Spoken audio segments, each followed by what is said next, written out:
Honestly, that's what CF did for me also, was kind of give me that mentality that, hey, you're going to make it. You can push stronger. You can fight through this. Hi there, I'm Emily Schaller, and you're watching the CF Boltcast. Before we get started, there's a few things we need to go over. First off, nothing on this podcast should be considered medical advice. Medical advice should only come from your doctor. Views expressed on this podcast are solely opinions of the guest and not necessarily opinions of myself or the CF Foundation. Enjoy this episode of the CF Boltcast. This episode of the CF Boltcast is sponsored by Vertex.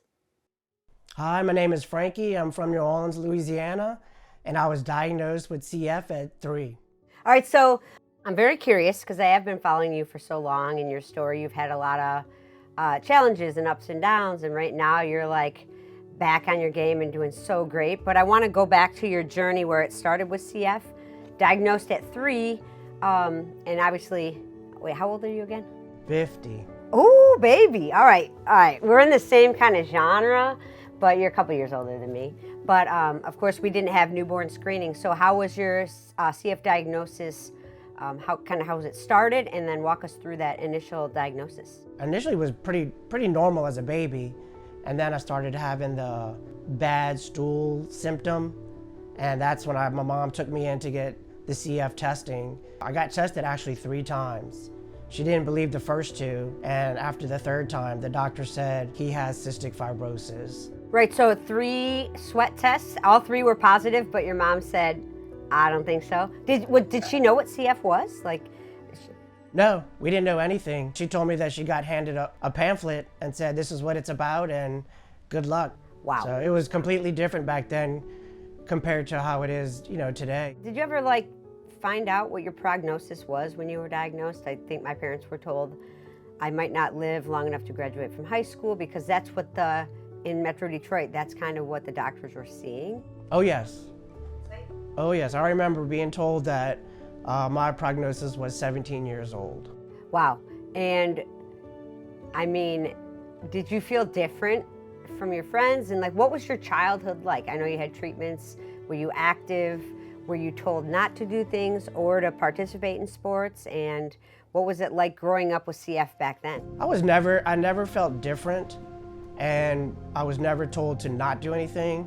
My dad tried to get us in as many sports as possible. Awesome. Of course, I wasn't the fastest or the best because CF always played a role in it. So I felt pretty normal, as you can say. It wasn't until I was in elementary school, during lunchtime, we had to take our Creon. And one year I was called a pill popper. How was your health, and when was your first exacerbation? And with that, then did you tell your friends, or did you just go to the hospital? It's a very interesting disease where we look healthy for the most part, except from coughing and maybe a little gassy at times. But it is kind of easy to hide or just say oh, it's asthma or it's allergies. But what was your first exacerbation like, and how did you share it and cope with it, and when was that? For the most part, I was pretty healthy. I only went into the hospital once a year, which was mostly during the summer for the annual tune-up. It wasn't until I was closer to my senior year that I started getting more sick, and that was requiring 2 tune-ups a year. And by that time, I was more open to saying that I was in a hospital, that I had to go in there to get treated for the exacerbations. When did the exacerbations really start to pick up and you noticed okay, I'm actually getting sick? I was about 18, and I had graduated high school, and I remember the one tune-up sitting in the room, and the doctors came in and they said, we have to talk to you. And that's when they mentioned that my lung function was low enough that I would have to start thinking about a transplant. From that moment on, there was no hesitation about it. We knew that this is what I needed to do if I wanted to have a future. Did you know anyone at the time, when you were in the hospital so much, did you know other people with CF from that setting? Because then this was before social media, I'm sure. Did you know others with CF, and then any of them that experienced transplant or went through that journey? I did have a few friends with CF, and that was because of the summer camp It was a camp specifically for, people with lung disease. So I was able to meet others that had CF. And for the most part, I didn't really know anyone else who had had a transplant. I did have one close friend, Mikey, and he went through the transplant, and he was the first one that I got to see what it was about, what the journey was. Yeah, I mean, that's probably a good thing to see. It's also probably scary, for you to say, like, this could be me. But, CF camp, I went to CF camp, and it was crazy, dude. Do you remember how old you were when you went? Probably 13, kept on going, became a counselor. That's so sweet. Yeah, mine was in, like, the west side of Michigan, and I think I went when I was maybe 8 and then 10-ish, and it was so fun to be around, just going through what you're going through, and all getting chest PT together. People were like passing their nebulizers around the bunks. It was wild. Yeah, it was crazy. That's cool that you got to be a counselor. Yeah. That was the end of it though, because that's when it all started changing. Your treatment plan and routine probably started to pick up in the 90s when Pulmozyme was approved, right? And then you started on inhaled antibiotics. To be honest with you, I don't think I ever used, I might have used Pulmozyme for a short period of time, and inhaled antibiotics for a short period of time, because I was really told that it was time for a transplant. So I think that's when everything started coming out. And for me, it was, we need to get you transplanted. We need to get you prepared and ready for it. When was your first transplant? In 1995, September 18. Oh yeah, so then that was right before all those drugs were approved. Holy cow, that's sweet. Where was your first transplant? My first transplant was UNC Chapel Hill. So I stayed there for a year afterwards, and then I was able to move back home, and I was still in college. So I literally jumped back into college and finished the following year. You were like an active kid, like you said, in sports. Was there a point when you couldn't, or do you remember, like, when you couldn't keep up and participate like you used to be able to? I know for me it was like end of middle school, early high school, my lung function was really dropping and I just couldn't keep up with the other kids, so I kind of like dipped out of all the sports at that point. Did you have any similar experience with that? That's exactly how it was. Once I started having to do the multiple tune-ups, that's when I realized it's getting too hard to, to keep up and do, all the things that I was doing.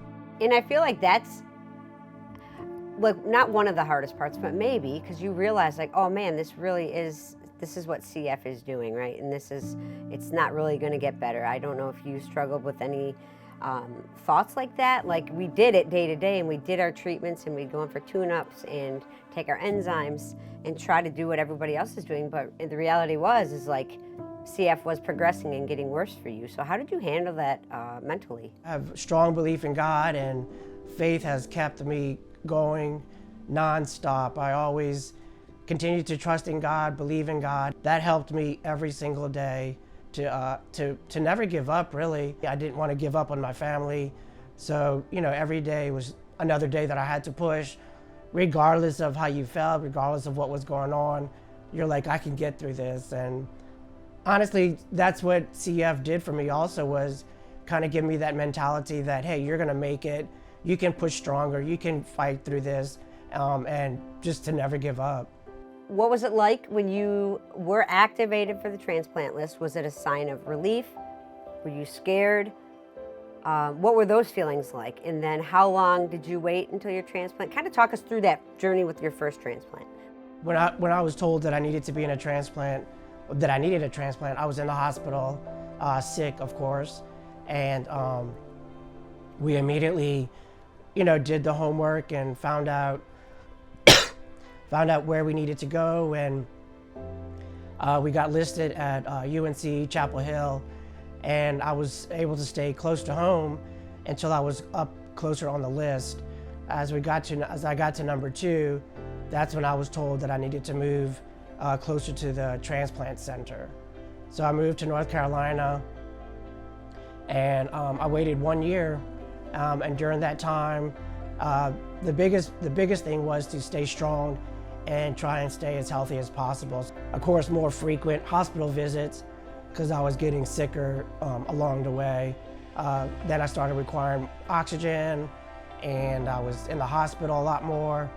So the thoughts and the doubts of, am I really going to make it? Yeah. Is this going to happen? Yep. It happened one day. I was in the room, and I was told that, we're going to do this. That same day, my dad had left to head back home, and I was like, wait a minute, you got to call my dad. He just left. Oh, so what was that phone call like? Or was it a call, or did they just come to your room because you were impatient? I was actually at PT, and the coordinator called the therapist and told her, hey, we need to get him ready because we got a possible donor. So how long was the surgery? Can you talk us through like that moment of the surgery and then recovery? I think the surgery was about 10 hours, wow. 10 to 12 hours. Okay. The next morning I woke up and there was my mom, and I remember looking up and seeing my saturations, and they were 100%. All right, so you're in the hospital for 2 weeks and stayed local for 3 months, and then you probably just go for follow-up care, right? What were the 3 months like? Did you just stay local? What were you doing down there for 3 months now that you had these new lungs? I stayed local in North Carolina for a year, and unfortunately for the first year, I did go through a lot of rejection. The process of being on the immunosuppressive medication damaged my kidneys immediately. So my kidney function started to fail. Before you knew it, I had gone through 2 living donor kidney transplants as well as 2 double lung transplants. Oh my gosh. So, but I stayed there for a while, and then I was able to return home. How long after your first transplant, your lung transplant, did you have your kidney? In 1999, that was my first kidney transplant. And my dad was the donor. Say that again? My dad was the donor. Wow. And then you had to have another kidney transplant. Correct. I had, my first kidney lasted 10 years. And then my sister was the second donor. Dude, you're awesome. What a journey. That one's been going 12 years strong. That is so cool. You're just the best, man. Like, you've gone through so much, and you're just so positive and awesome about it. And now you have like your family jumped in and helped you out. Like, that's incredible. Yeah. So how long did your first set of lungs last? And what was life like now that you had these new lungs, you could breathe? I know you're a cyclist, so I want to talk about how your exercise tolerance may have then come back and gone up. So what was it like to finally have a fresh set of lungs and 100% O2 sats and a high pulmonary function? Oh, it was life-changing. I was able to go back to school. I wasn't short of breath. I had more energy. I wasn't sleeping between classes. So I was full on, let's get this over with and let's get this done. So I was able to graduate with a bachelor's in biological science. I found cycling again. I cycled as a kid all through the neighborhoods before I had gotten really sick. I just loved it because I felt so free. With CF, you were so restrained in doing certain things, but when I got on the bike, I almost felt like a bird that, you could fly, you could just keep going, and you didn't, even if you were going slow, Yep. You still felt like you were going faster than you were walking. So I always felt free when I was on the bike. So how long, your first set of lungs, transplanted lungs were, 27 years.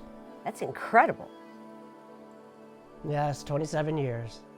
Oh my God, that is incredible. So then when was, recently, right? I remember watching your story and so excited when you got that call. Can you walk us through the process of getting set up and listed for your second set and kind of what that entailed with your health, maybe decline in health? Was it rejection that you were experiencing that caused the need for the second transplant? It had been the repeated rejections that had caused the scarring in my lungs, which closed the airways. So just over time, the bronchiolitis, obliterans started popping up a lot more, and bronchiectasis was just overall damage to the lungs, caused a decrease in lung function. But I still kept on cycling. There was one time that I was actually on oxygen, and I would take the small tanks with me and go out, for 10 miles or whatever it was, and just get back and, take time and get it done. And finally I was told that I wouldn't need a second transplant, but I refused to believe that. I was like, I can't go through this again. So I really wasn't thinking that I was gonna do it again. And then I had met my now wife, and once I met her, everything changed then. You met the one person you needed at the time to really get you going and set up for that second transplant. That's awesome. And when was that? My second transplant was January 22nd of 2023. Yeah, okay, and then before that, when did you meet her before that? How much? I met her 3 years ago. So we had met online, actually talking about our lung disease. We discussed, she has PCD, which is basically the sister of cystic fibrosis. The cilia doesn't work, so they have the same issues that they do treatments, they do the vest, and make sure that they take care of their lungs. Pretty similar as to how we take care of ours. All right, that's a match made in heaven right there. It was. And then she was able to be with you through that second listing and then the actual transplant itself, right? Like that's... Yeah, she was my rock for sure. I was pretty sick, and she took care of everything. She answered the questions. She made sure that everything was done, that they stayed on their game, and we stayed on ours, that I tried to stay as healthy as possible to get through it. I mean, that's the thing about you, dude, is like, you are like, your health is probably just the worst, and you're like, it's okay, we can do this. I'm gonna get on the bike. You were like working really hard to keep yourself healthy and able to be able to set yourself up for these transplants. Like, that is so motivating, and just like, it's so cool. Yeah. I mean, I think the one important thing to remember is that the stronger you are, the better off you're gonna be. Where was your transplant, and how was it maybe different or similar to your first transplant? My second one was at Baylor, St. Luke's in Houston, Texas. So we were home. I got listed in January, and 2.5 weeks later, I got the call about 8:30 at night. I couldn't believe it. It was unbelievable that it happened that fast compared to the first one that took 2 years. Yeah, that's quick. That's like, you didn't have time to freak out. I'm sure you're just like, oh yeah, okay, let's go. Let's drive to Houston. That's it. That's all we did was we grabbed our bags, we jumped in the car. How was that surgery and the recovery then with your second transplant? That one was a lot better. It was a lot better. I was only on the vent for, I think, 48 hours. I was walking the third day, and walking faster than they wanted me to, so Attaboy. I had to slow down. I got a bike, one of those portable bikes in the room, and that's when the freedom came back, when I was able to push those pedals. That's so cool. And are you back on the bike now? I try to get back on there as often as I can. As life has been so busy, when you have kids and you live the family life, it's a lot busier. Yeah, so let's get into that, man. I know your wife had kids when you got married. You're now in that parental role. How's it been? Like, how many kids? We have 5 adopted kids. Awesome. Heck yeah, dude. Do you feel like that's a new purpose, like another purpose for you, for life? Like, wow, and now I have this opportunity to be a father figure to these kids and help your wife with them. That's gotta be super awesome, right? And were you expecting that? Did you ever envision a life where you would be married and have kids and be that father? Honestly, I never thought that I was gonna have kids. I eventually figured that I would meet someone that had a kid, and look what God did. He gave me 5. So, but she's an amazing woman, and she raised five kids of all different personalities, beautiful personalities, and to be a part of their life is amazing. I bet. I mean, I think you're all lucky to have found each other, and now you're one family, and it's very cool. It wasn't until I really met Amber that I was like, I can do this again. And with her help and her push, we really did get through it. And it's special. So what is Are you working full time? Like, what does Frankie's life look like now? I had to take almost a year off of work, and I was able to go back. I went back part-time, working a few hours, 3 days a week, and then eventually I started, doing more hours, and then I went back full-time. So right now, I've been back full-time for since November. How is retirement looking? It's looking good. Let's go! I can't wait. Isn't it wild though that like when you were diagnosed and your prognosis was like 17 years, but here you are, 50, full life, family, working, healthy. Like how cool is that? How does that feel? Like what do you? It's a blessing. I mean, it's totally just a blessing that 50 years old. I've had 2 transplants. Well, a few transplants, and be able to live life and be able to live it happily and get to do the things that never really thought that I was going to do when I was younger.